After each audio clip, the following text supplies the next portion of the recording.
The Assyrian Empire developed one of the most structured punishment systems in the ancient world, supported by strict procedures and centralized oversight. Among these methods, the Burning Rain of Ashur became a regulated tool of state enforcement rather than a symbolic ritual.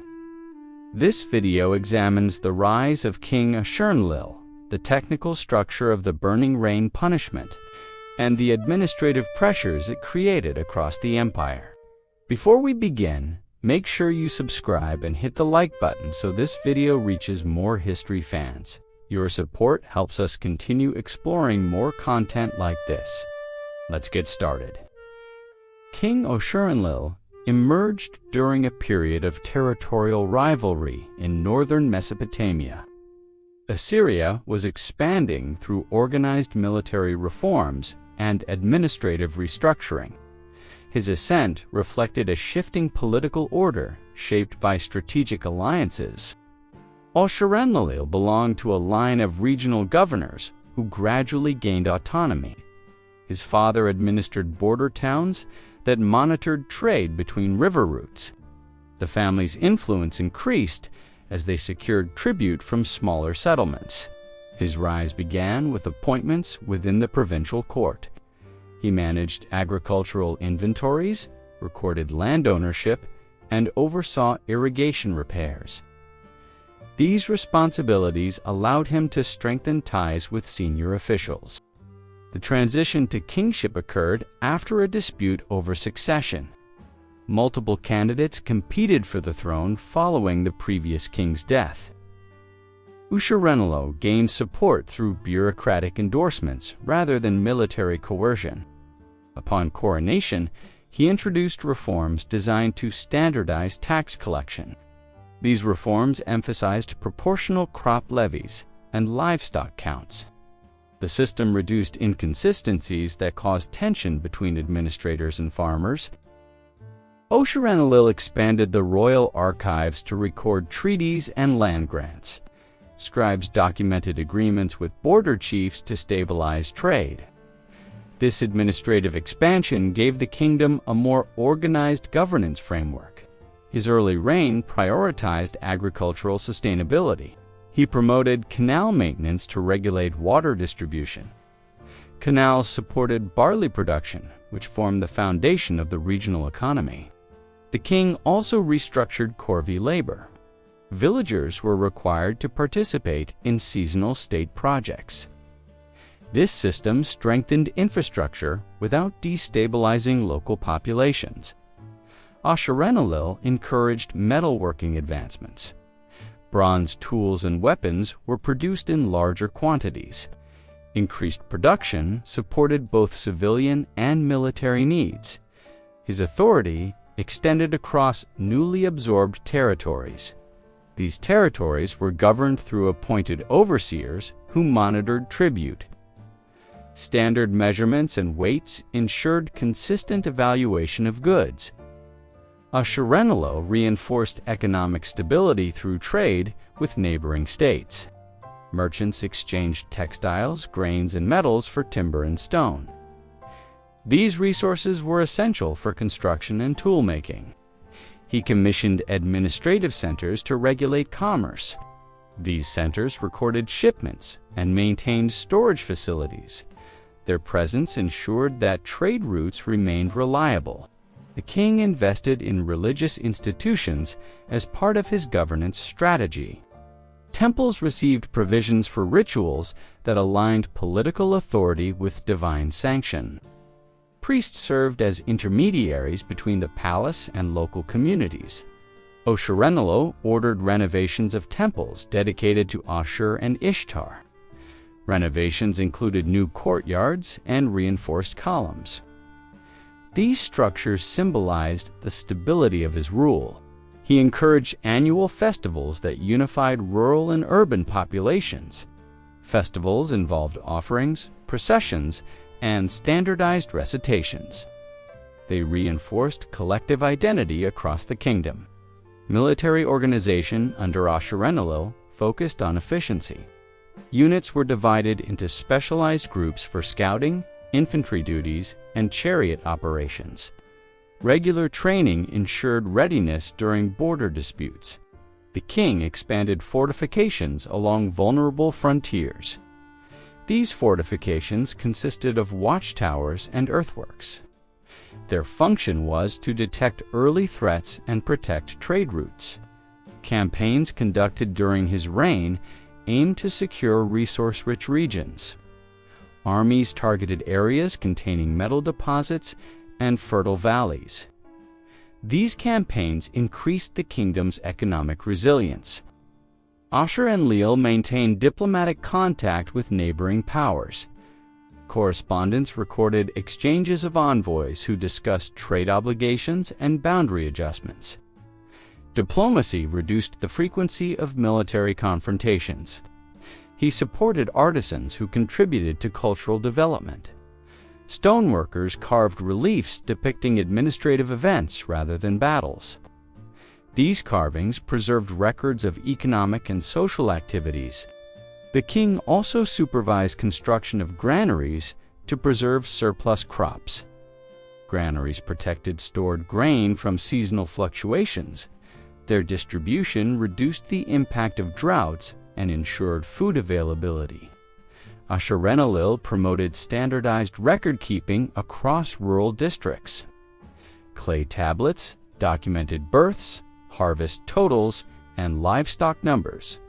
This system improved planning for future resource distribution. His reign saw the expansion of road networks linking northern and southern settlements. Roads facilitated troop movements and commercial transport. These routes strengthened connectivity across regions. Trade caravans relied on designated rest stations established during his rule. These stations provided water, fodder, and shelter. Consistent support for caravans increased trade reliability. Ashur-Enlil reinforced mining operations within controlled lands. Workers extracted copper and tin for bronze production. Government oversight ensured that materials reached royal workshops. He authorized surveys to map agricultural territories. Survey teams identified arable land, fallow cycles, and pasture zones. Results guided future planning for resource management. The king encouraged the training of scribes to support administrative expansion. Instruction focused on cuneiform writing, numerical calculation, and legal formulae. Educated scribes improved communication across provinces. Legal reforms under Ashur-Enlil aimed at clarifying property transactions. Codified procedures outlined inheritance rights, land transfers, and tenancy agreements. These rules reduced disputes among landowners. Court officials gained specialized roles under his administration.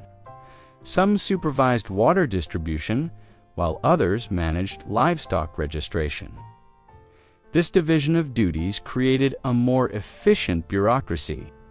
Ashur-Enlil built new royal residences to centralize government operations. These complexes included archives, reception halls, and storage areas. They functioned as administrative hubs rather than symbols of luxury.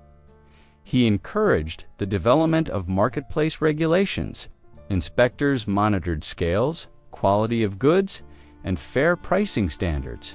Regulations promoted trust among buyers and sellers. The king oversaw training programs for young officials. Trainees learned administrative practices before assignment to provincial posts. This ensured consistency in governance across the empire. Ashur-Enlil maintained oversight of religious legal matters. He consulted temple scholars for rulings concerning ritual obligations. Collaboration between palace and temple reinforced social order. He initiated irrigation expansions in semi-arid zones. Workers extended canals to support new settlements. Expansion increased agricultural capacity and population growth. The king maintained a stable relationship with military governors. They reported troop numbers, supply needs, and border incidents. These reports shaped defensive planning. He supported the development of pottery workshops. Pottery improved storage and transport of food supplies. Uniform shapes and sizes helped with accurate measurement. Ashur-Enlil promoted textile production for export. Wool and flax were processed in standardized workshops. Textiles formed a significant part of the kingdom's trade network. The king preserved diplomatic neutrality in disputes between neighboring states. His neutrality protected trade routes from disruption. This approach increased the influence of Assyria in regional negotiations. He established schools for astronomers and calendar keepers. Accurate calendars guided agricultural cycles and religious festivals. Astronomical observations played a role in agricultural planning. Ashur-Enlil oversaw the maintenance of city walls in major centers. Walls were repaired using standardized brick molds and reinforced foundations. This ensured long-term structural stability. He created storage depots near military forts. Depots stocked weapons, grain, and preserved foods. Supplies supported troops during extended patrols. The king encouraged the development of administrative seals. These seals authenticated official documents and protected against forgery. They strengthened bureaucratic control. Ashur-Enlil invested in expanding livestock herds under state supervision. Cattle and sheep were bred in designated areas. Livestock contributed to agriculture, trade, and temple offerings. His reign introduced the practice of assigning royal supervisors to foreign merchants. Supervisors ensured compliance with Assyrian trade standards. Their presence increased revenue from commercial activity. Ashur-Enlil encouraged the creation of educational clay tablets, summarizing laws and agricultural techniques. These tablets circulated among provincial schools. They standardized knowledge across the kingdom. He organized periodic censuses to measure population growth. Census results guided resource allocation and military planning. They also helped track migration within the empire. Ashur-Enlil's reign became recognized for administrative continuity. Records from his rule demonstrated consistent policies and organized governance. His approach emphasized structure rather than personal authority. The punishment known as the Burning Rain of Ashur developed within the broader system of state-regulated penalties. Assyrian administrators documented it as a controlled method used to enforce discipline and deter rebellion. Records indicate that it originated in early temple rituals before becoming a formal state punishment. The structure of the device consisted of a raised wooden roof supported by narrow beams. The roof contained layered compartments filled with fine ash mixed with small embers. These compartments were designed to release their contents gradually when triggered. Ashur workers prepared the ash by heating it in clay-lined pits. The ash was sifted to create uniform particle size. Heated embers were added in controlled amounts to maintain consistent temperature during release. The victim was restrained beneath a wooden structure on a flat stone surface. Restraints were placed on wrists, ankles, and torso to prevent movement. This ensured that the ash fell directly from the compartments without obstruction. A release mechanism controlled the flow of burning material.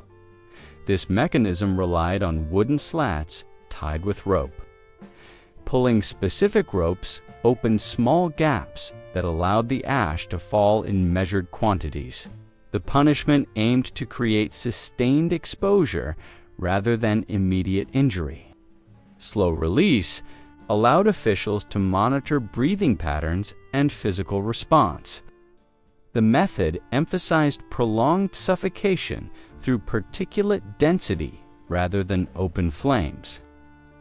Temple overseers documented the temperature ranges used during the procedure. They maintained embers at levels sufficient to generate heat without causing rapid ignition. This balance prevented uncontrolled burning. Ashur-Enlil's administration standardized the configuration of the device across provinces. Provincial records describe consistent measurements for roof height, ash compartment size, and position of restraints. Standardization ensured uniformity in application. Officials responsible for conducting the punishment received training from central instructors. Training included ash preparation, timing, and safe handling of heated materials. Consistency in training helped maintain procedural accuracy. The punishment was applied primarily to individuals charged with undermining state authority. These individuals included political dissidents, tax evaders, and soldiers who deserted their posts. Documentation focused on administrative reasons rather than moral interpretation. Before the procedure began, scribes recorded the individual's name, charge, and provincial affiliation. These records formed part of the legal tablets archived in the royal administrative centers. Step-by-step observations were added to preserve procedural data. Assistant workers monitored airflow beneath the structure.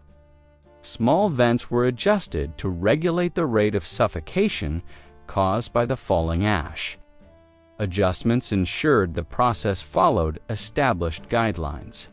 Ashur-Enlil's governance required detailed oversight for all state-sanctioned punishments.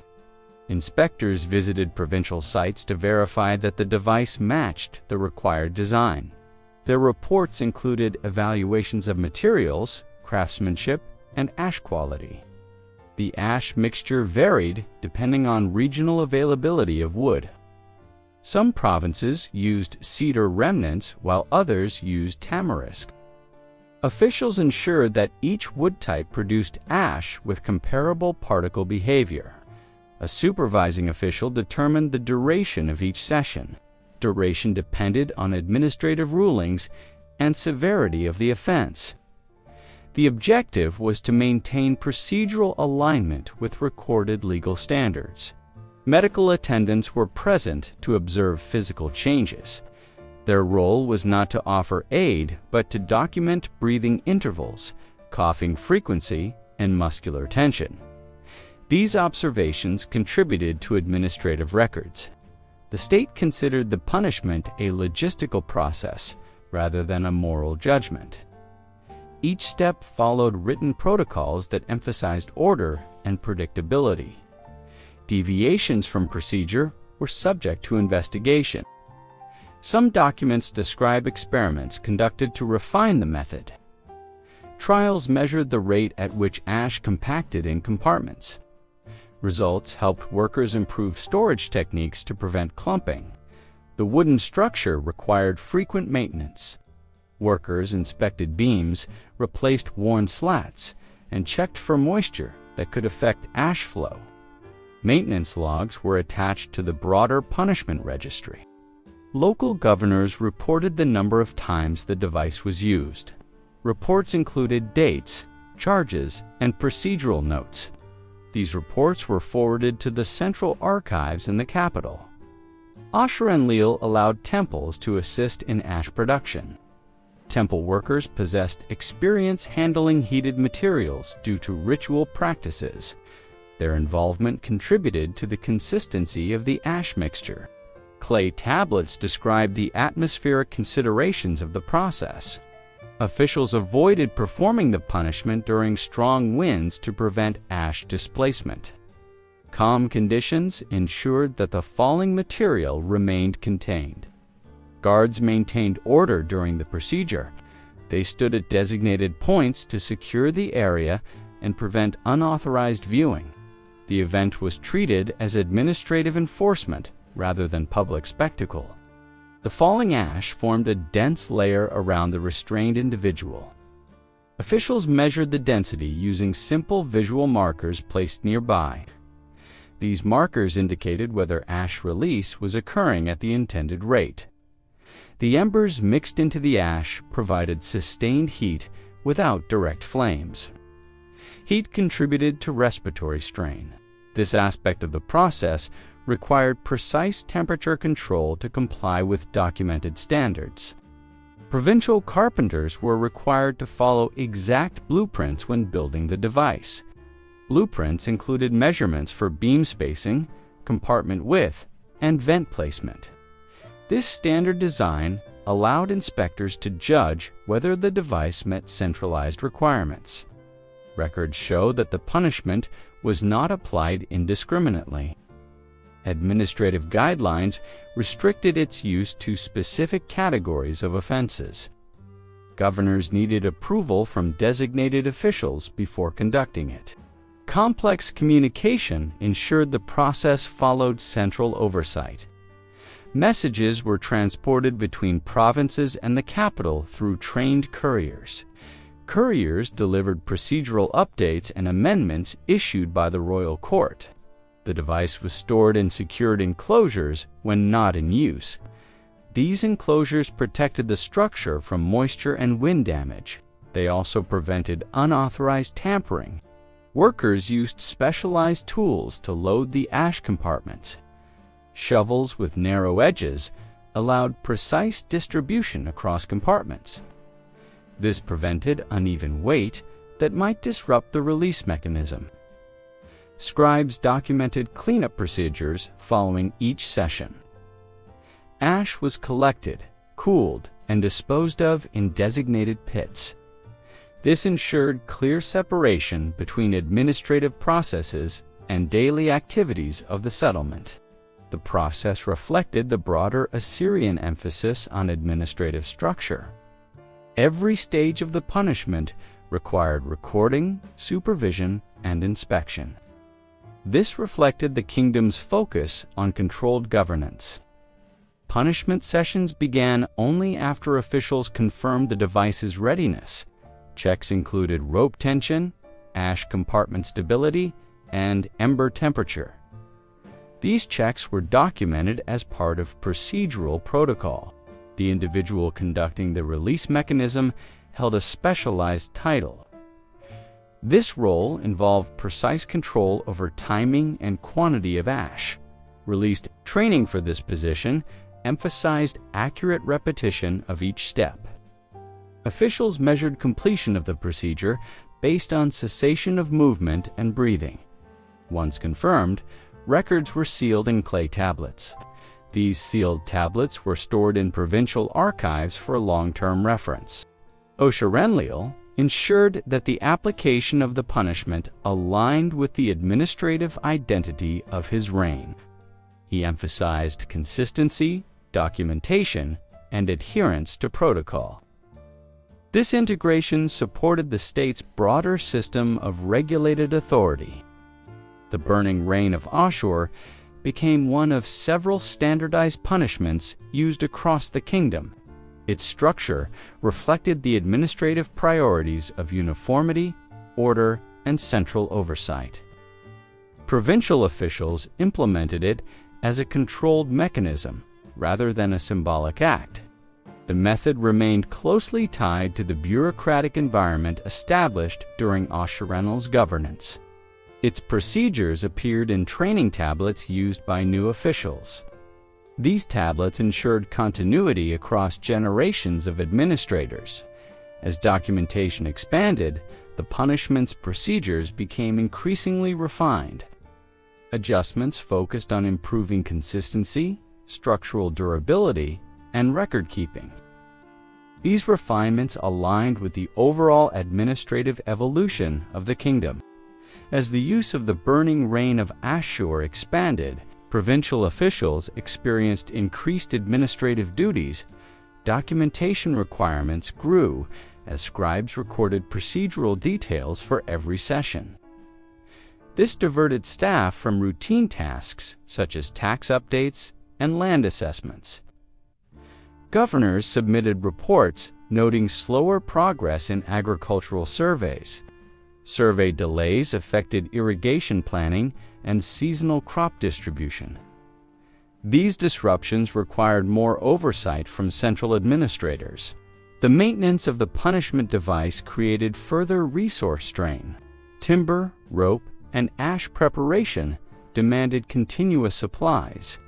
Workshops responsible for construction projects had to divide their time between state infrastructure and device repairs. Some provinces faced shortages of suitable wood for ash preparation. Requests for shipments from distant forests increased transport demands. Couriers carried heavier loads, which added to travel delays. Communication became less efficient as tablet volume grew. Provinces exchanged more messages concerning procedural confirmation and material needs. Couriers struggled to manage increased workloads across long distances. Petitions submitted by families of punished individuals also added administrative pressure. Scribes spent more time retrieving archival documents to respond to procedural inquiries. This slowed the processing of non-related administrative matters. Temple reports indicated reduced participation in community activities in districts where punishments occurred frequently. Lower attendance affected seasonal offerings and the storage levels of temple granaries. Adjustments to redistribution schedules were required. Merchants altered travel routes to avoid areas where administrative sessions took place.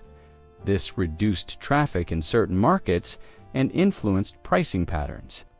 Trade officials monitored these irregularities to maintain stability. Military commanders noted that guards assigned to punishment oversight spent less time in regular training. Their reduced availability affected troop readiness in provinces near the frontier. Additional training sessions were requested, but could not always be scheduled. Population movement increased as families from rural regions relocated to administrative centers seeking predictable conditions. Urban growth required updates to water distribution plans. Survey backlogs slowed implementation of these adjustments. Ashur-Enlil requested updated provincial assessments to evaluate administrative strain. However, incomplete or delayed reports limited his ability to make timely decisions. Differences in record-keeping across regions widened administrative gaps. Legal instructors prepared revised guidelines to reduce workload and improve consistency. Revising and redistributing tablets required extensive scribe labor. Some regions continued using older procedures during the transition. Delays in tax transfers appeared in northern provinces. Grain remained in local treasuries longer than scheduled due to staffing shortages. This affected palace planning for seasonal resource allocation. Trade agreements with external partners faced occasional delays because shipping schedules became unpredictable. Late deliveries affected the kingdom's reliability in diplomatic exchanges. Neighboring states recorded these variations in their trade assessments. Road conditions deteriorated as maintenance teams were reassigned to administrative tasks. Couriers experienced extended travel times between provinces. Slower communication reduced the effectiveness of coordinated governance. Local leaders began making procedural adjustments based on immediate needs rather than central directives. These autonomous decisions created variation in provincial management. The central court received inconsistent updates on regional conditions. Ashur-Enlil retained nominal authority, but practical control diminished. The combined effects of communication delays, resource limitations, staff shortages, and regional autonomy altered the stability of his governance. Central oversight waned as provinces adapted practices to local circumstances.